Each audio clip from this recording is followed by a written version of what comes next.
everyone, today's video will be a bit different. I want to share with you the time that I went to Angkor Wat. So if you've ever seen those like massive temple pictures, temples surrounded by jungles in Cambodia, that's Angkor Wat. And if you have never seen it or heard about it, that's fine. I'm going to be sharing my trip with you. I took this trip this year sometime in June, July, sometimes around that time, and it was amazing. Like, I just didn't get the chance to share with you. Now, so what is Angkor Wat? Angkor Wat is the incredible temple complex in Siem Reap, Cambodia. It was built in the early 12th century by the Khmer Empire and as a Hindu temple dedicated to the god Vishnu. Over time, it transitioned to a Buddhist temple, which it still is today. What's interesting is that it's actually the largest religious monument in the world. Okay, that's crazy. It was so huge. Like, they said this on the internet, I'm like, how big could it be? But I'm telling you, like, I only visibly saw like 2 temples, and I fell asleep the rest of the journey, and they were still driving, and we were still in the complex. It was massive. I'm telling you, what they told me was that for every king that was born, one of their main purposes is to build a temple. So you'd build it. If you die by 30, they will just stop that temple, and then the new king will start a new temple. So it's just this massive complex that has many different temples.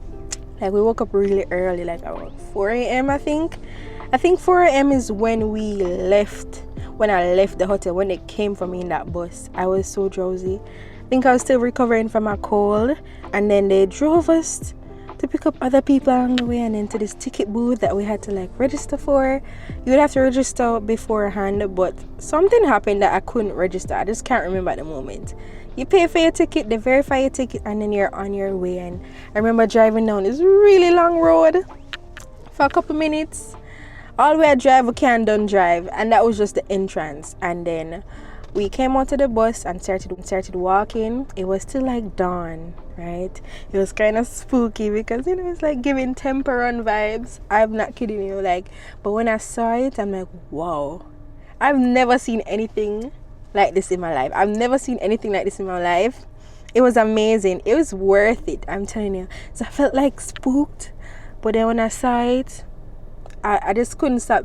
Like, my jaw was like, wow, I'm actually standing here at one of the largest religious monuments in the world. One girl can bless her. Anyway, did you know that they actually filmed the movie Lara Croft here, the Tomb Raider, at Angkor Wat? Yep, the one with Angelina Jolie back in 2001. They shot a bunch of scenes around the temples, especially at Ta Prohm, which we actually parked right outside of Ta Prohm, but I was just so tired I just could not walk because I had taken my medications and they made me drowsy, and so I just stayed outside. But I've never seen in there, but I'm gonna go back. But I'm just gonna show pictures and videos and stuff that I found on the internet about it. So it's a spot with all those massive tree roots wrapping around the stones. The movie gave Angkor Wat this mysterious adventure vibe, and it got a lot of people interested in visiting Cambodia.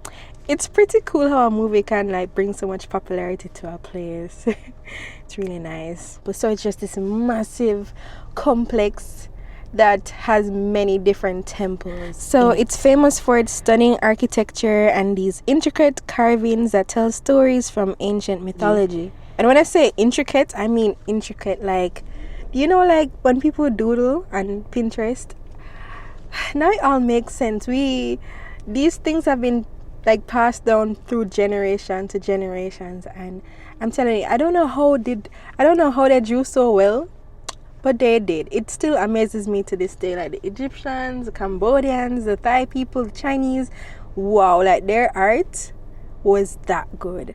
It was very intricate, very detailed, and they're still standing there today, which is amazing. One big like mystery is, what did they use to build this temple? Because when you look around, you just see mud, right? Is it really mud? Because it's still standing to this day.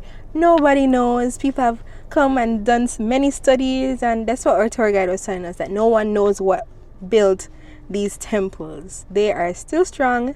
Yes, some of them have been like revamped or whatever, but I don't know, it's just a mystery. There's no cement, there's nothing like that. So what did they really use? Now you go inside. Yeah. One in the middle, the biggest one. Yeah. And then two that each side is one another one, and then the last one. Yeah.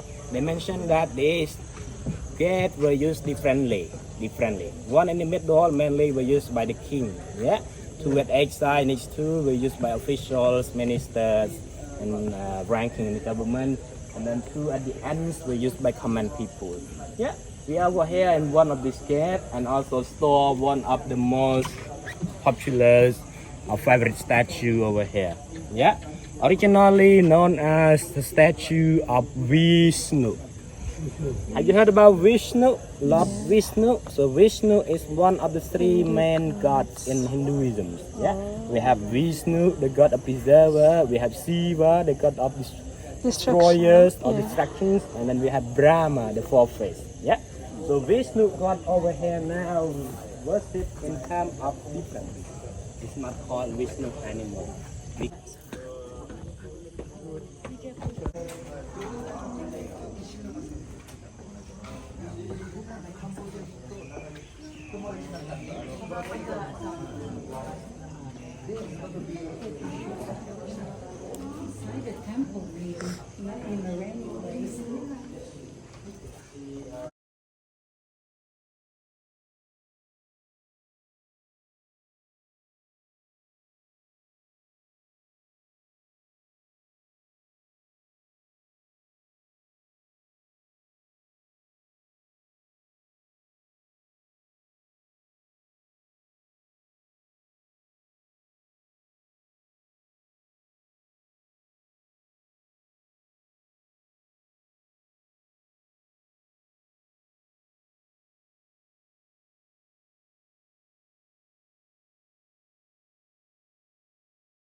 So I want to talk to you about what Apsara dancers are and why they're so important in Khmer or in Cambodia's culture. So if you look on Angkor Wat, right, if you look on the buildings, you see females on it, and most of them are like either topless or they have their hands like set a certain way, and you'll be wondering what is that, right? But those are the Apsaras, and in Khmer, not only Khmer but in Buddhism and Hinduism, they play a major role. They're seen as celestial dancers. They're the embodiment of spirituality, femininity, gracefulness. Angkor Wat and Apsara dancers are closely knit. So the kings would have them as like entertainment. They're like not just prized possessions, but not like possessions, but they're just respected, well respected. And it's so interesting because the Apsara dance is Cambodia's national ballet, and they still practice it to this day. Many times, even now, if you go to Cambodia and you go on like a cultural experience or whatever, cultural dance scene, or if you go to like the circus, they have segments in there that they do Apsara dances, and it's so graceful. So I want to let you first hear what the tour guide had to say on that day, and then I am going to show you an example of the Apsara dance. Apsara, not as a celestial dancer coming from the Taiwan. This is based on the Hindu myth. Yeah. So they created or they were emerged from one of the operation which they call turning the oceans of milk. Yeah. During the 1,000-year operation, Apsaras emerged from that. Yeah. So Apsaras just came along with the temple from one to another region. Yeah. In Angkor.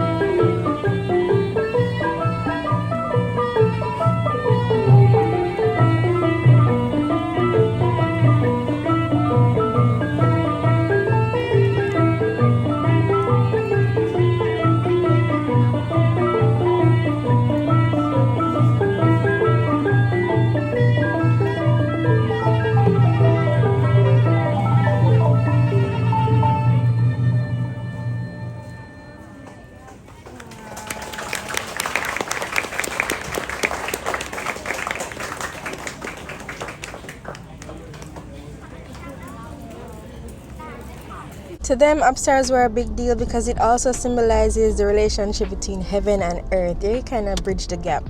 And so that's so cool that not only are women seen as this high, like, respectable being, but like, you know, it's just so empowering. And so I really like the story. And they're so beautiful, like their adornments. They're so pretty. Like, they have like this tiara. Well, it's not a tiara, I'm not sure what it's called, but it's like really pointy. And I noticed with the dances that they move their hands a certain way. Very graceful, but it's supposed to like symbolize earthly things like leaves and flowers. Yeah, leaves and flowers, and yeah, the movements of the water, and that's why they curve their hand like this. Very graceful. It's ballet after all. It was very interesting to learn of all the stories that came with Angkor Wat, especially because it was like drawn on the walls. So we would stop and hear new stories and see the pictures. And also this carving, he was explaining to us that it's shaped like a leaf. If you can see, it has like a point at the top. And then in between the leaf and in the midst of all nature, there is God. So you'll see the drawing right here. And this, which is like leaf, right? And then you got flower in the middle, and then you get God over here. Yeah.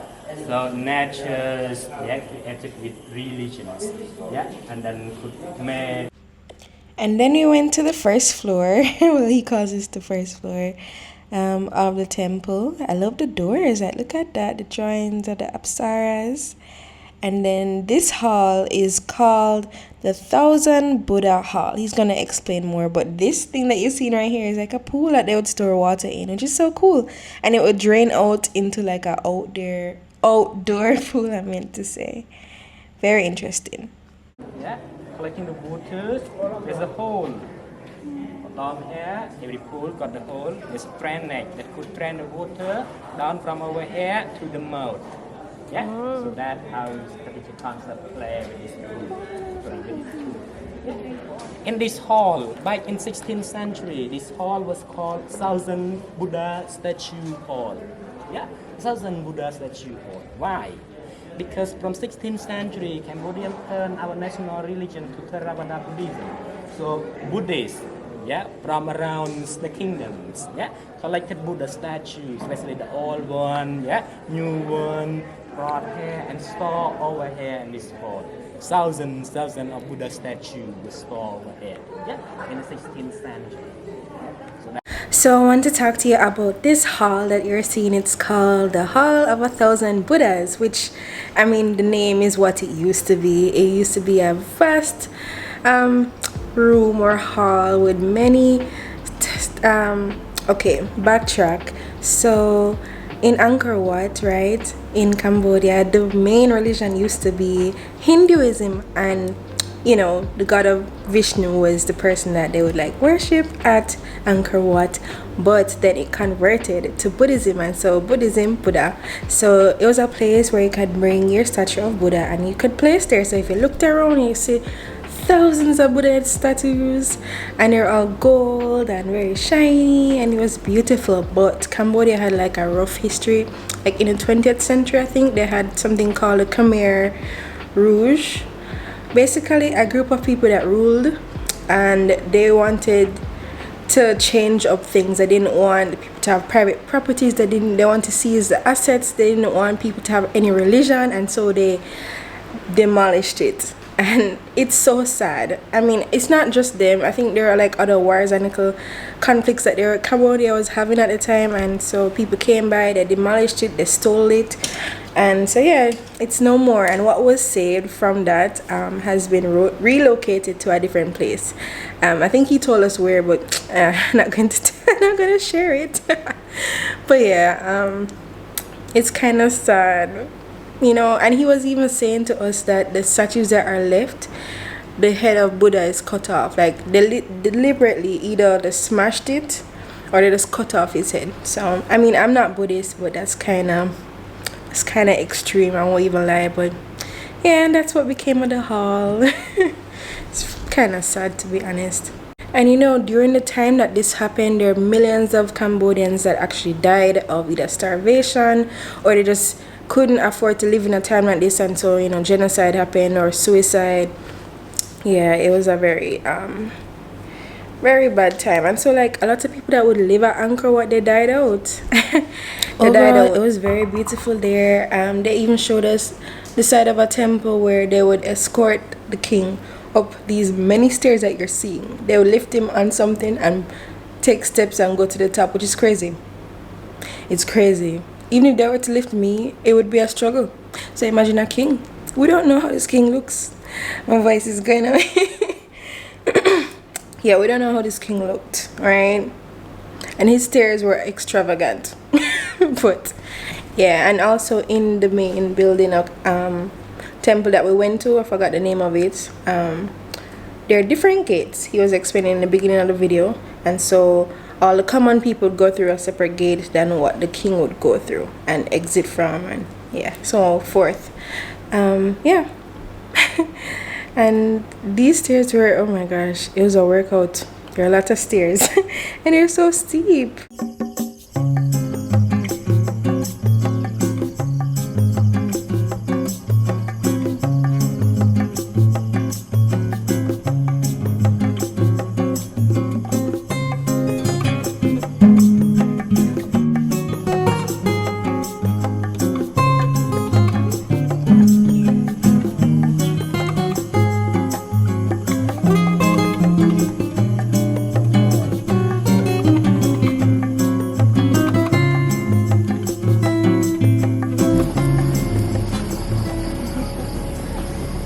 I used to swim in rivers like that when I was young. Hello, cutie.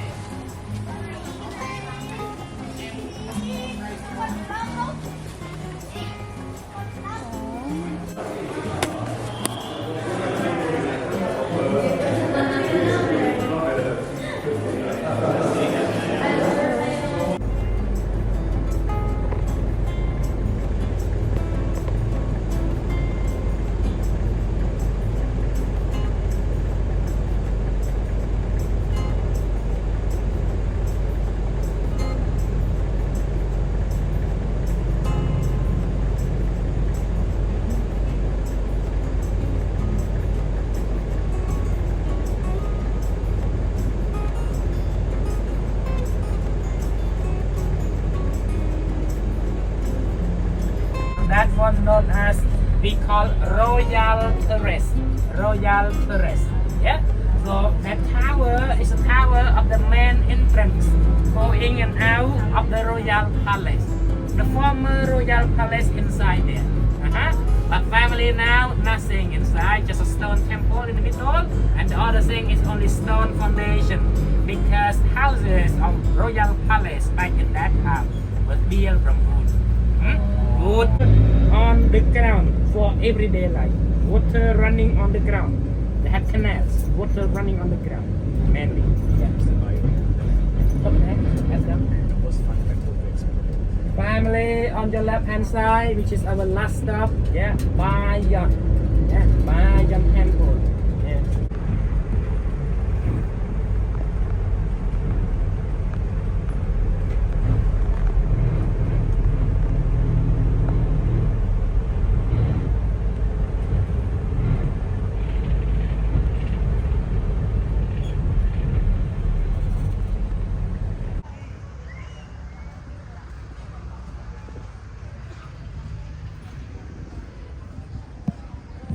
I finally woke up. I was sleeping. Like last night, I was just so anxious. I took a Xanax. I think it was like early morning. They licked me over. But look, there are geese.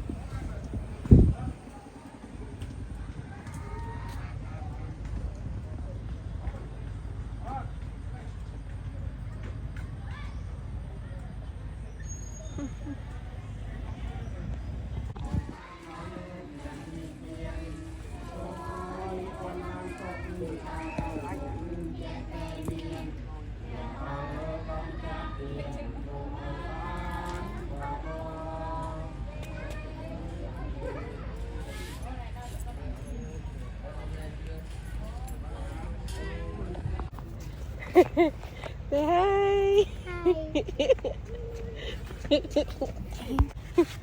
Yay. Oh, okay. Okay. Anyway, thanks for watching. Thanks for coming along with me through this journey. It's like backtracking and storytelling, which I love. I don't mind at all. I hope you get to see Angkor Wat one day, and if not, I hope you learned something from this video. I'll see you in my next video.